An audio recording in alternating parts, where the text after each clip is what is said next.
Some places get under your skin. Mozambique is one of them. Its coastline is stunning, but beneath the beauty are scars of history and resilience.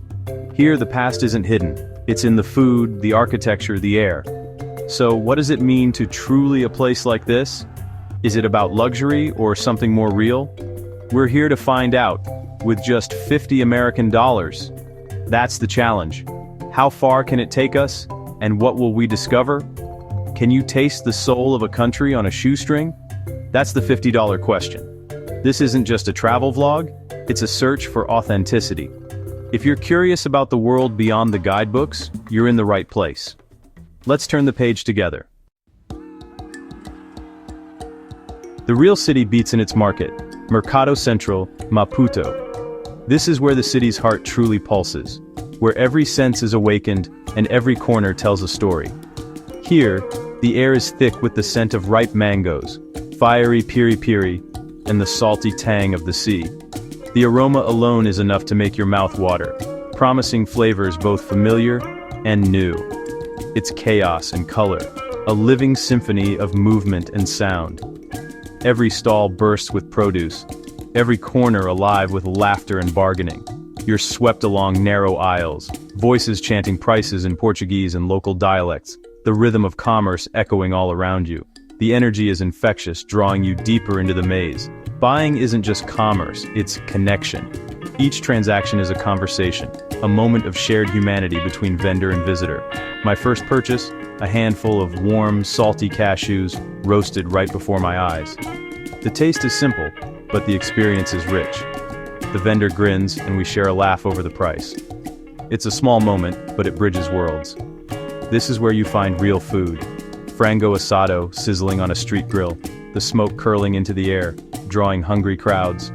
Bajia, crispy bean fritters, sold from a basket, still hot and golden, are a local favorite and a must-try for any visitor. Each bite is simple, honest, and full of flavor. The food here tells the story of Mozambique's land and people. Piri-piri is everywhere, each bottle a family secret, each recipe fiercely guarded and proudly shared. I buy one, cuidado é forte, the vendor warns, his eyes twinkling. He's right, the heat is unforgettable, but so is the warmth of the exchange. The market is stories too. Every face has a tale, every handshake a history. I buy a coconut. The seller tells me of his northern village as he slices it open, sharing memories of home and family. The coconut water is sweet relief from the heat, a taste of the tropics that soothes and refreshes. I try sima, the maize porridge with a vegetable stew, Mozambique's daily sustenance. Humble, yet deeply nourishing. To understand this country, you have to taste zima. It's the food of the people, a dish that unites families and strangers alike. The market is Mozambique in miniature. Loud, crowded, imperfect, but bursting with life and possibility at every turn. For a few coins, you taste its history and hope.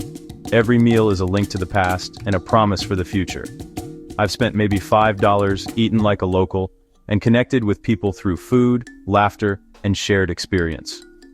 This is the real currency of travel. The experiences you collect, the friendships you forge, and the memories that linger long after the market closes. They say the cure for anything is salt water, sweat, tears, or the sea. In Mozambique, all three are never far away.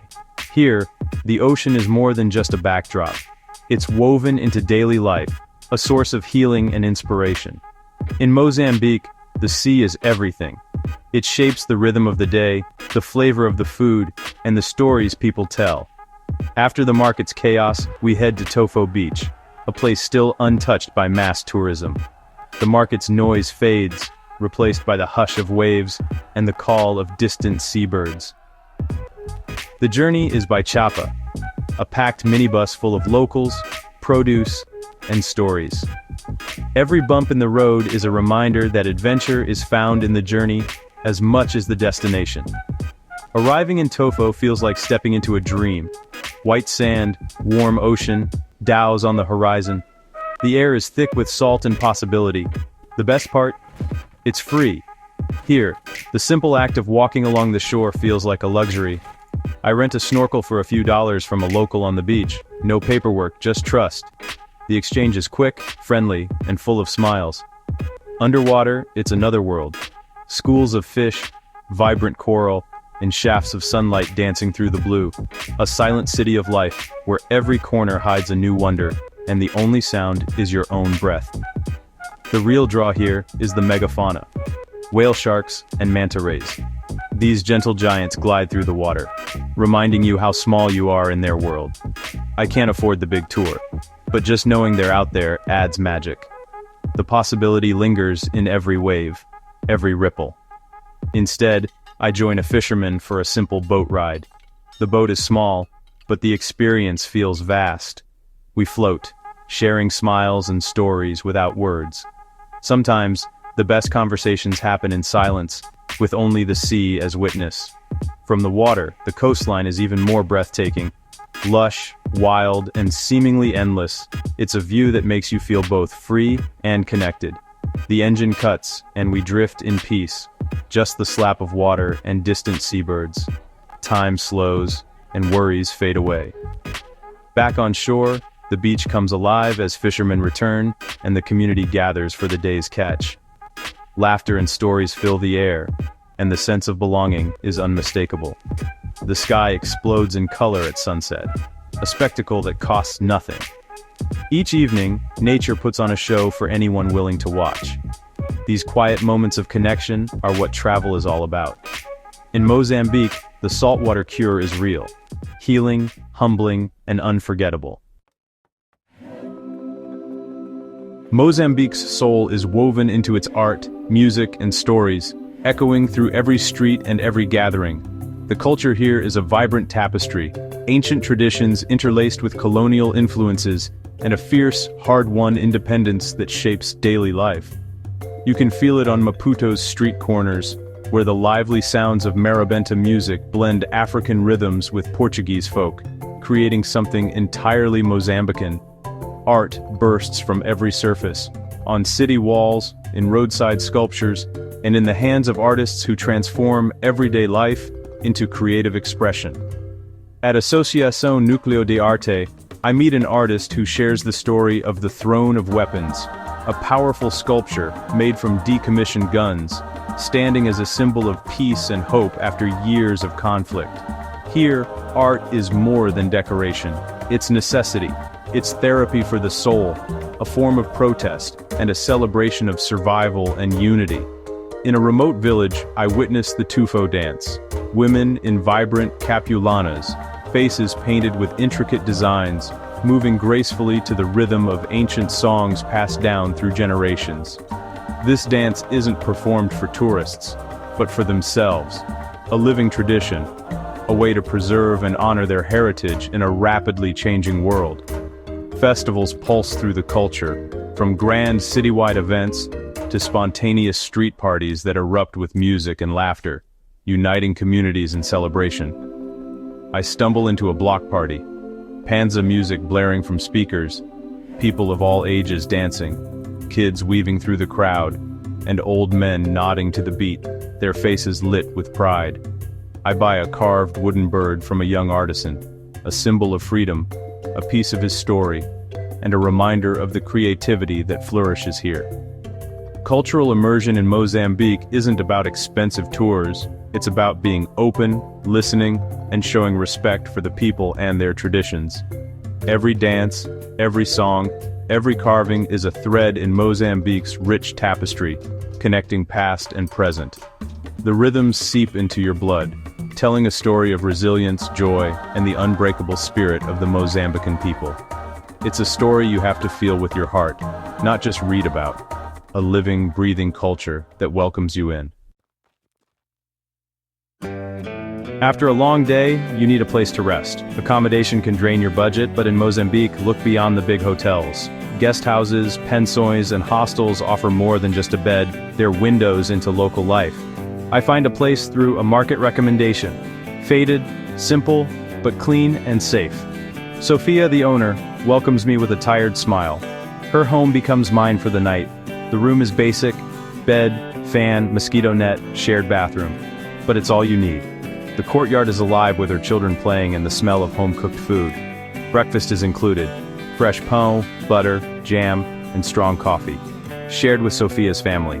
These places are gold mines of local knowledge. Sophia tells me where to eat, which choppa to take, and what to pay. The hostel's common area is a melting pot, travelers swapping stories, tips, and books.